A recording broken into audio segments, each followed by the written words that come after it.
I think you know I appreciate a lot of your work. I've highlighted a lot, but I do have one bone to pick with you, and that is you voted against last session in Congress the Respect for Marriage Act, which would have codified gay marriage into federal law for the unlikely event that Obergefell v. Hodges was overturned by the Supreme Court, which I don't think is going to happen, but it would take away the uncertainty so, thousands of American families don't have their lives and families upended if something were to happen.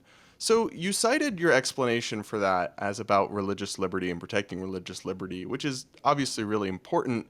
But I was kind of confused by that because I read this act and it's pretty clear. So just from the text, nothing in this act or any amendment made by this act shall be construed to diminish or abrogate a religious liberty or conscience protection otherwise available to an individual or organization under the Constitution of the United States or federal law. So, what was the threat to religious liberty that got you exercised over this vote? Yeah, there is language in there, and I'd have to pull it back up that does threaten organizations and basically says, well, yeah, maybe you could have an issue as a church where obviously the Catholic Church still teaches that homosexuality is a sin, so they don't hire homosexuals to do certain jobs within the church, and there are people that want to use this as the same thing as saying, well, that's like saying you don't hire black people, so you can't do that. Well, the Catholic Church doesn't teach that it's sinful to be black.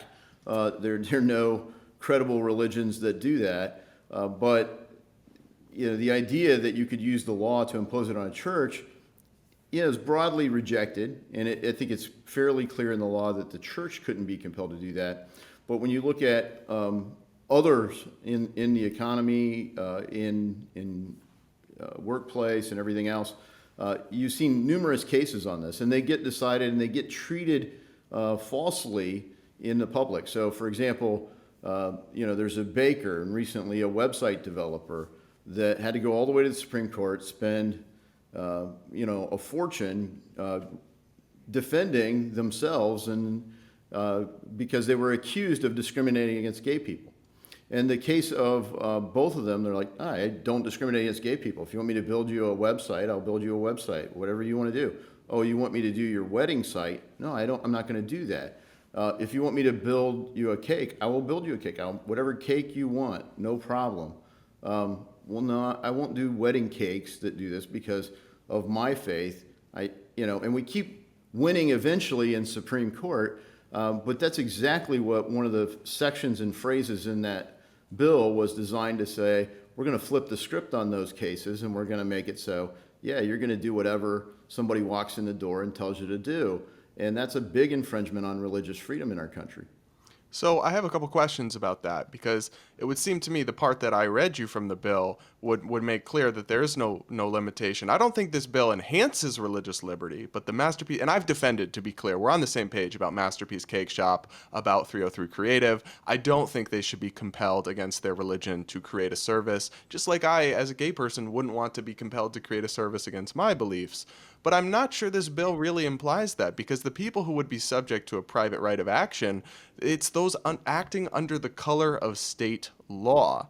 And it actually, like you mentioned, has protections for churches and then makes pretty clear it doesn't abrogate the religious or constitutional First Amendment rights of individuals or businesses. It doesn't change them. So I just got to be honest, the religious liberty, and you were far from the only one to cite that as a concern. I think it just seems to me like a pretext. Like the truth is, a lot of Republicans are still just voting against legal equality for gay marriage, and I just feel like we should just be upfront about that's what that is. That's Well, what I this think some is. people were upfront about that, and that's their position. But I think, we had amendments that we tried to get made in order for that, and they weren't made in order for a reason, because they don't want it to be clear. They want to be able to sue people forever, and they do lawfare to try to bankrupt people.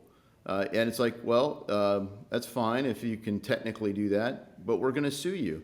And that's what the private right of action was in there for, was to basically weaponize the law so that we can just bankrupt you. Yeah, sure, you can have a cake shop. Good luck staying in business. We're going to keep you in court. And we could have had a small section put in there that would have corrected that, and Democrats refused to make that amendment even in order. They wouldn't even allow a recorded vote on it. Would you have So voted for it if it passed? if I had the amendments that we sought, yes. Okay. So there were amendments that I sought. I think Mike Lee had a counterpart amendment in the Senate. Couldn't get it through. So it's not this benign thing that a lot of people try to hold it out there and say, oh no, it's only about equality. Now there's a whole other agenda there, which is, to say, no, it's not just that we want to be accepted and tolerated. It's that you will actually engage and celebrate with us. You will no longer hold to your own doctrine. You will practice mine.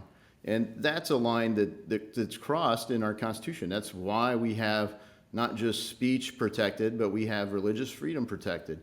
So, I think that it could have been made clear, and unfortunately, people didn't accept the language that would have done it. Yeah, I think that's certainly a shame. I guess I just disagree that this bill really contradicts that, because we do have the 303 creative decision happening after this bill is signed into law. I feel like these things can coexist: First Amendment conscious protections and marriage equality under federal law. Yeah, maybe so. I mean, you had Obergefell, so if you say, hey, we have court cases, why do we need anything? I mean, that's where a lot of people were on the whole law in the first place. But like I said, it is part of the agenda, in my opinion, is to be able to have enough things that are not clear that they can just bankrupt people who don't get on board with the agenda. All right. Well, Congressman Davidson, thank you so much for your time today. Keep up the good work, and we will keep in touch. Thanks for coming on. Yeah, thanks, Brad.